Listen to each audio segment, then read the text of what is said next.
Section 1. You will hear a conversation between two students talking about driving lessons. First, you have some time to look at questions 1 to 5.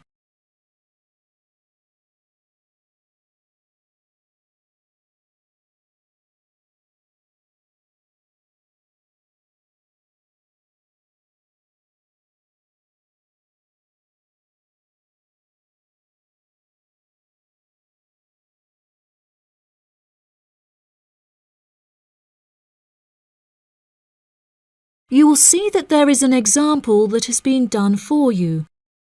On this occasion only, the conversation relating to this will be played first. Hi, Zach. I heard you passed your driving test. Congratulations. Thanks, Olivia. I passed just last week. It feels great to be independent and driving on my own. I really want to take driving lessons, but I haven't been able to find a driving school that will give lessons during the weekends, so that I don't have to miss any classes at college. The woman wants to take driving lessons during the weekends, so weekends has been written in the space. Now we shall begin. You should answer the questions as you listen, because you will not hear the recording a second time. Listen carefully and answer questions 1 to 5. Hi, Zach. I heard you passed your driving test. Congratulations. Thanks, Olivia. I passed just last week. It feels great to be independent and driving on my own. I really want to take driving lessons, but I haven't been able to find a driving school that will give lessons during the weekends, so that I don't have to miss any classes at college. The driving school that I used was brilliant and really flexible with their teaching hours. It's really close to the school. The address is 67 Kings Road. That's 67 King '(S) Road. Oh, that's perfect. I don't like the idea of driving around busy streets. Did your teacher make you drive in urban areas, or did he mainly teach you on roads in the countryside? My teacher said that I had to learn on both in order to become a good and experienced driver. We would start in the city centre and then drive north above the city. He sounds like a good teacher. Would you mind giving me his contact details so I can ask him for lessons? Of course. My mother's friend Daniel Smith referred me to him. His name is Alan Sutcliffe. Could you spell the surname, please? Sutcliffe.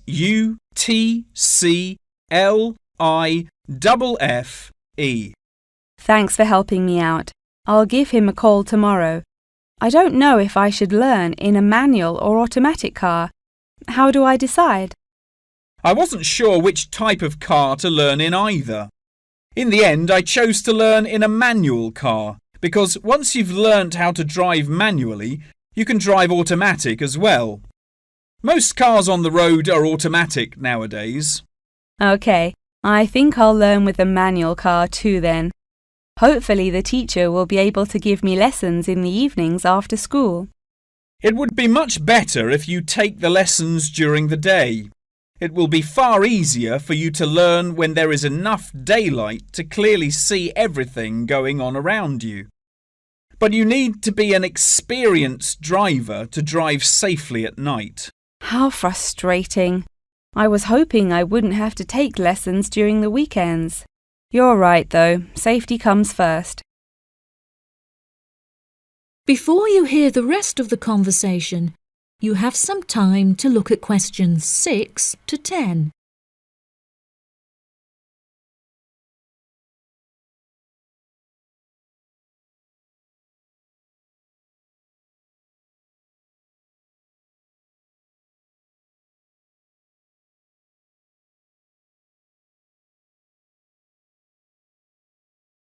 Now listen and answer questions 6 to 10.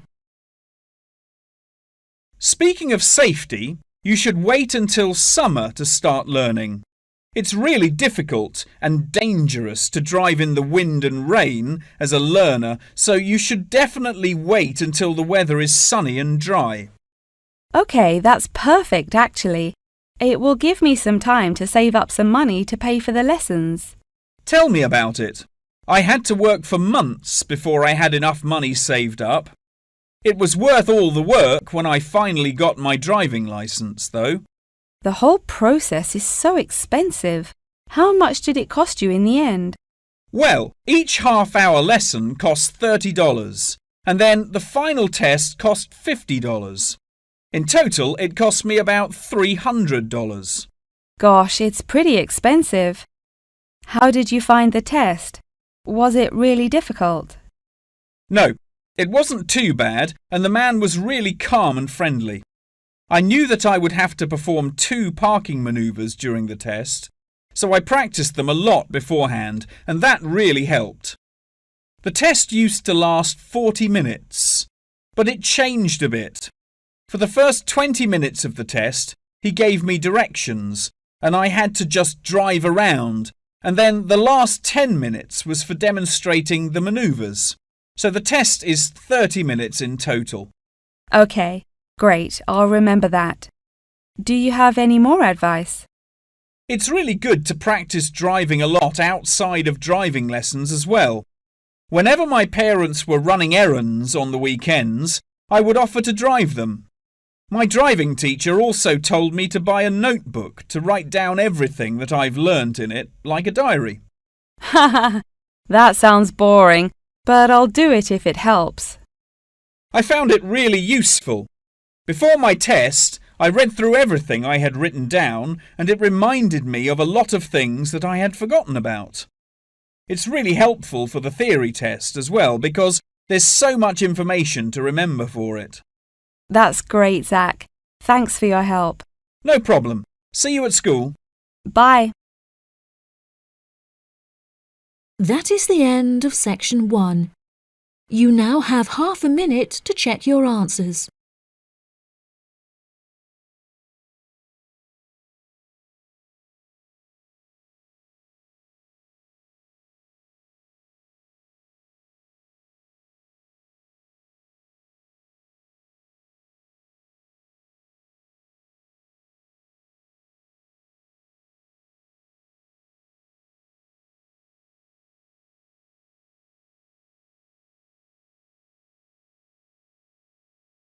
Now turn to section 2. Section 2. You will hear part of a talk about Mount Rushmore given by a tour guide. First, you have some time to look at questions 11 to 15.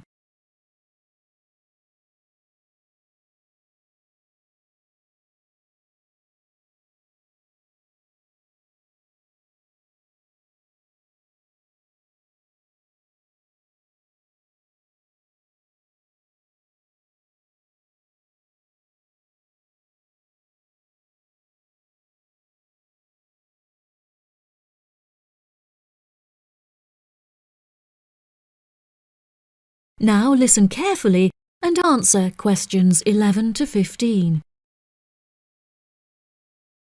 Good morning, everybody, and welcome to Mount Rushmore. To start your visit, I'm just going to give you a brief account of the history of the memorial before letting you roam about on your own. I won't keep you long, okay? Mount Rushmore is South Dakota's top tourist attraction and features the heads of 4 United States presidents: George Washington, Thomas Jefferson, Theodore Roosevelt, and Abraham Lincoln. Each head is 18 meters tall, which is taller than the heights of 11 people combined. The sculptor initially wanted to depict the presidents from head to waist, but due to a lack of funding, the construction had to stop before this vision could be realized. In total, it cost the government $1 million to sculpt the heads at Mount Rushmore. Before the construction of the presidents' heads, the mountain was just bare rock and forest, attracting only a few hikers a year. The new carving at Mount Rushmore has become an iconic symbol of presidential greatness and has appeared in works of fiction and other popular works. The sculpture has also worked perfectly as a way to develop tourism, which was its intended purpose. and now attracts over 2 million people a year. The original plan was to carve the presidents' faces into the granite pillars known as the Needles. However, the sculptor soon realised that these rocks were too eroded and delicate to support such a large sculpture. Instead, he chose to locate the carving at Mount Rushmore due to its grand appearance and brightly lit rock faces that experience maximum exposure to sunlight throughout the day as a result of the southeast orientation. Upon seeing Mount Rushmore, the sculptor declared, "America will march along that skyline." The name of Mount Rushmore also has an interesting history. The location was originally known as the Six Grandfathers. However, during an expedition in 1885, the mountain was renamed after Charles E. Rushmore, a prominent New York lawyer who joked that his annual treks to the mountain had earned him the right to have it named after him. 40 years after the mountain was renamed, Charles E. Rushmore donated $5,000 towards the sculpting of the presidents' heads, the largest single contribution.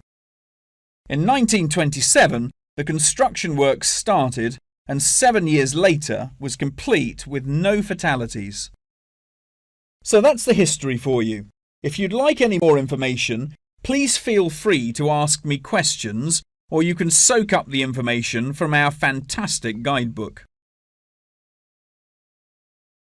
Before you hear the rest of the talk, you have some time to look at questions 16 to 20.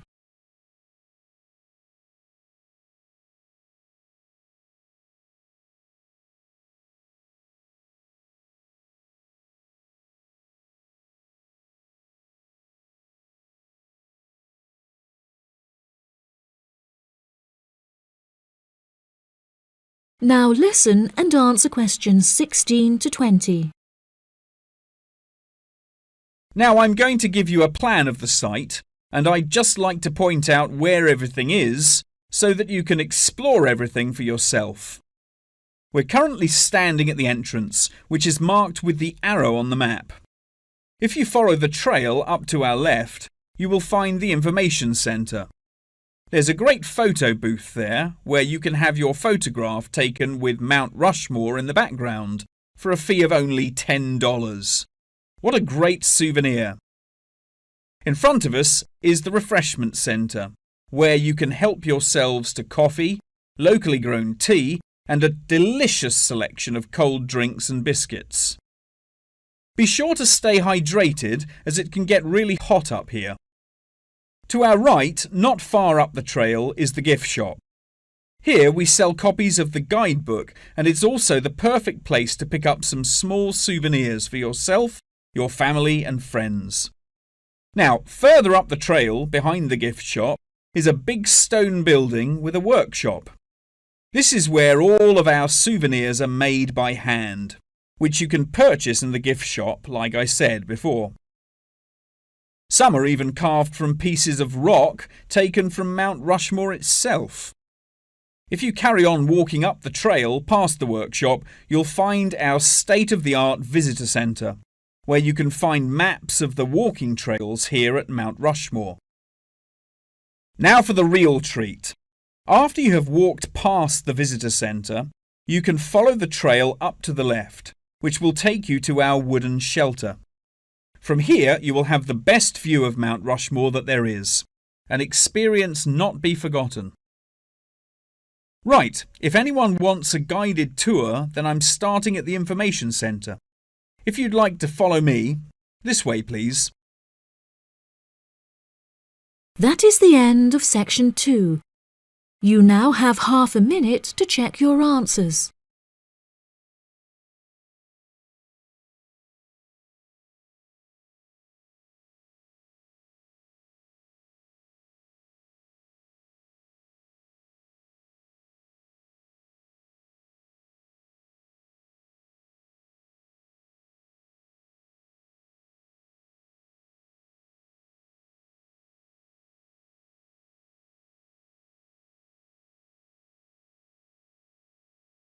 Now turn to section 3. Section 3. You will hear a conversation between a professor and a student talking about taking a course. First, you have some time to look at questions 21 to 25.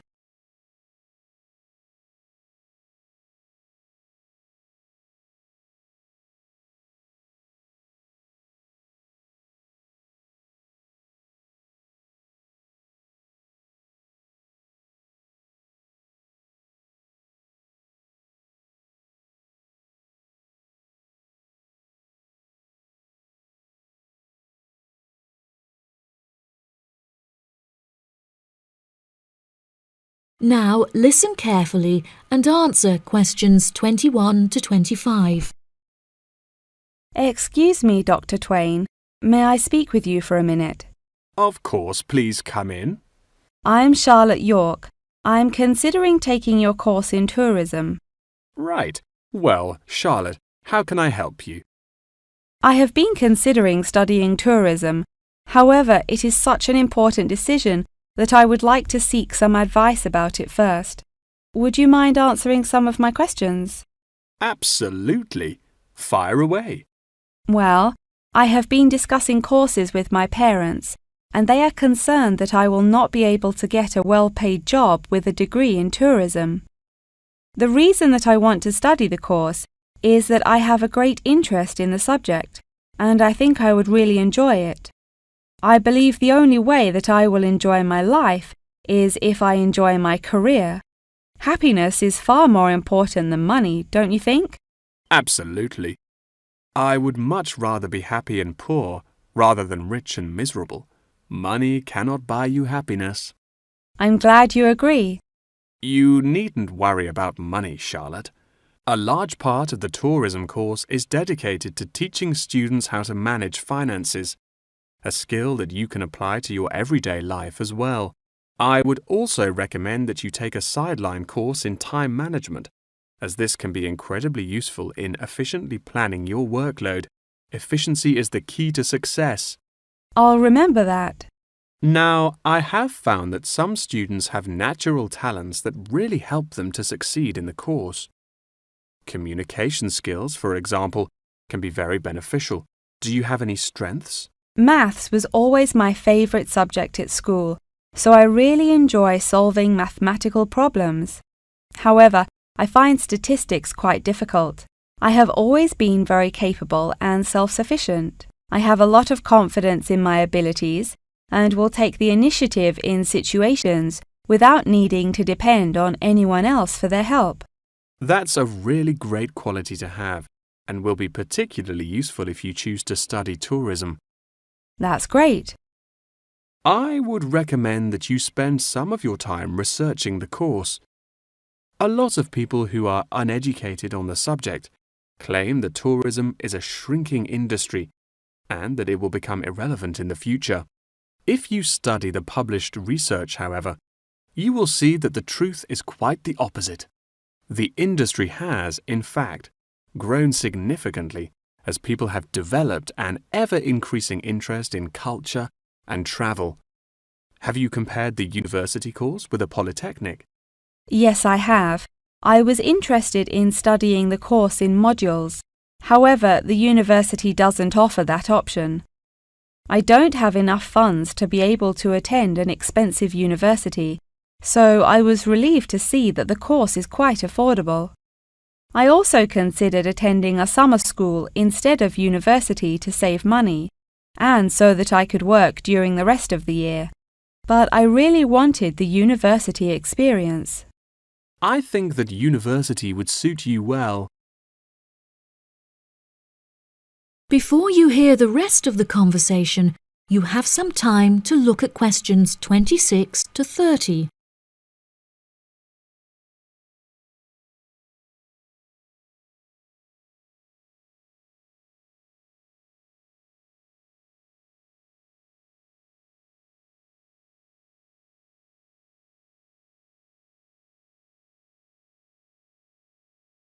Now listen and answer questions 26 to 30. Now, what about the courses? Are you interested in any of the other subjects on offer? I have looked at a few. I was interested in travel and business as it sounds similar to tourism. That is really worth learning. However, be aware that it is difficult and will demand a lot of your time. Okay, that's good to know. You might find that Japanese is an interesting course and it will teach you valuable skills in speaking the language. Personally, it's not bad and could be of some help, but not that much. Okay, Japanese. Got that. What about medical care? Well, if you have time, the course will teach you a lot about curing diseases and illnesses or dealing with injuries outside, although it's not essential. So, okay, if it's useful, I'll take it. If you enjoy using technology and are worried about fulfilling the entry requirements, computing is very relaxed about the skills that applicants must possess. I'm terrible with computers, so I'm not sure that I would enjoy that course. How about public relations? Yes, I would recommend that course. It would be related to entering the tourism industry, as it will educate you on how to approach clients and develop associations with them. That's great. Thank you so much for your help. That is the end of section 3. You now have half a minute to check your answers.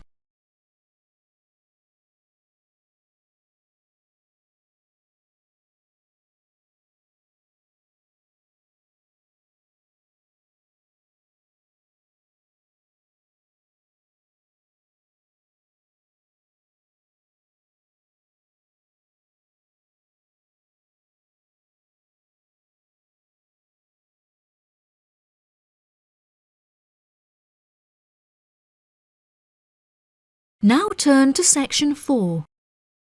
Section 4. You will hear a talk about the practice of company outsourcing. First, you have some time to look at questions 31 to 40.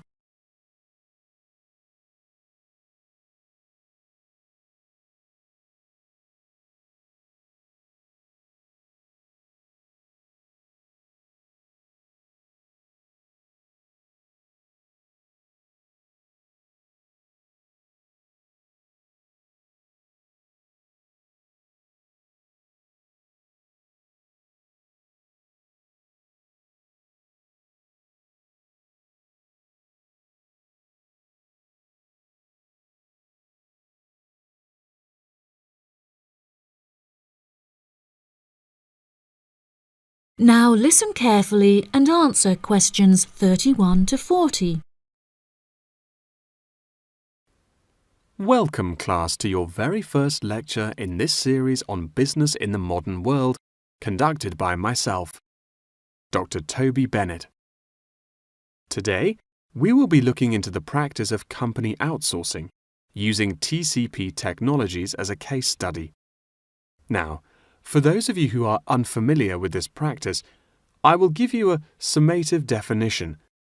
Company outsourcing involves the contracting of various business activities by one company to another.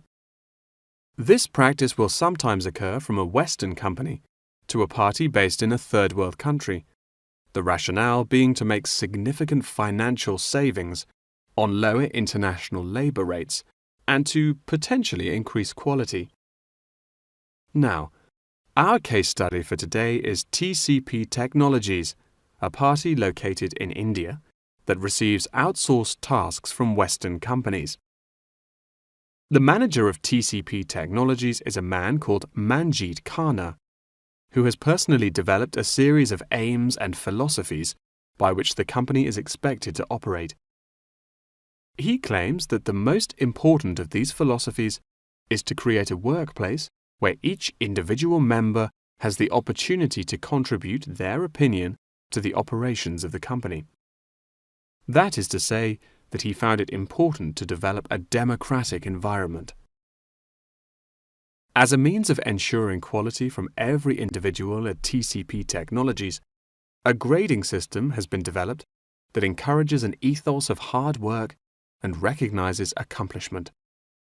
This grading of individuals is based upon a series of factors such as turnover, hours worked, and efficiency. Every month, Kana publishes the grades on an internal website, where staff can access not only their own grades, but also compare it to others. A spirit of playful competitiveness has developed through this method, which has resulted in increased efficiency and turnover across the company.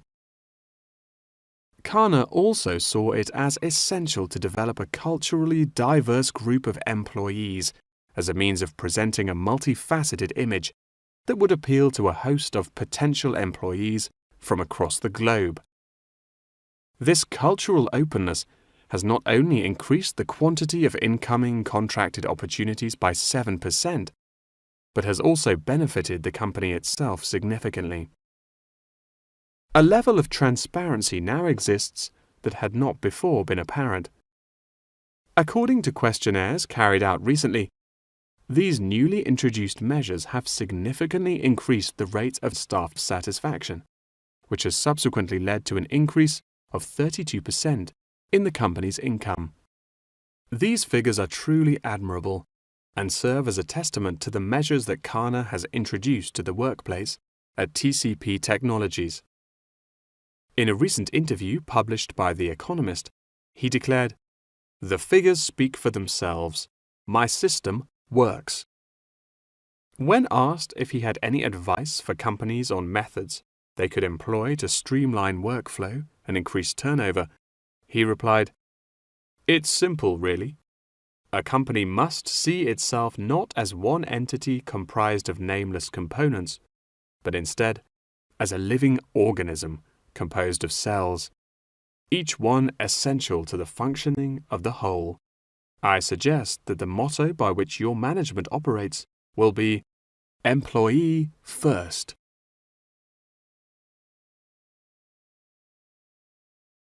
Many benefits have been reaped from the aforementioned changes in management style, such as a significant decrease in staff turnover. This improvement alone has solved many problems that had before stunted the growth of the company. A lot of these improvements came from the realization that the solution does not have to be produced internally, but can come from any other company. The grading system also immeasurably enhanced the dynamics of the company. The fact that this measuring system is solely produced for staff members and inaccessible by management means that it cannot be used as a judging criterion for promotion. It has proven itself a relaxed and informal means of stimulating workflow. When asked about specific features of his managing style, Kana mentioned that it is important for him to respond personally to any complaints filed by staff members. Having found the existing complaints process slow and ineffective, he introduced a new online system that created a direct line of communication between Kana and all employees of the company. The complaint form, dubbed by Kana as a ticket, eradicates the middleman, is easily accessible to all employees online, and has an interface that can be instinctively navigated.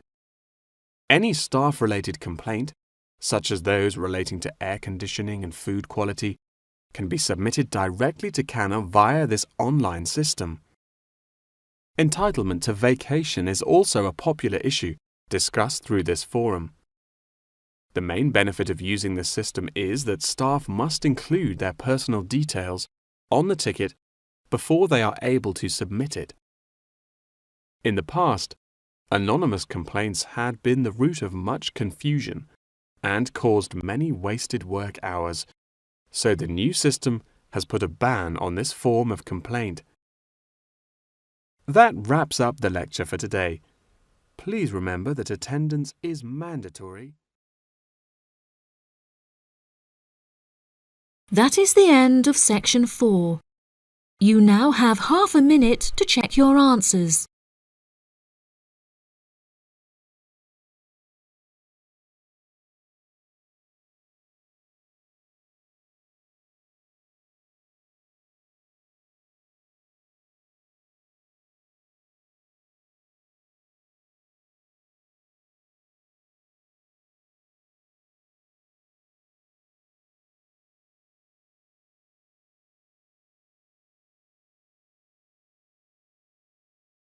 That is the end of the listening test.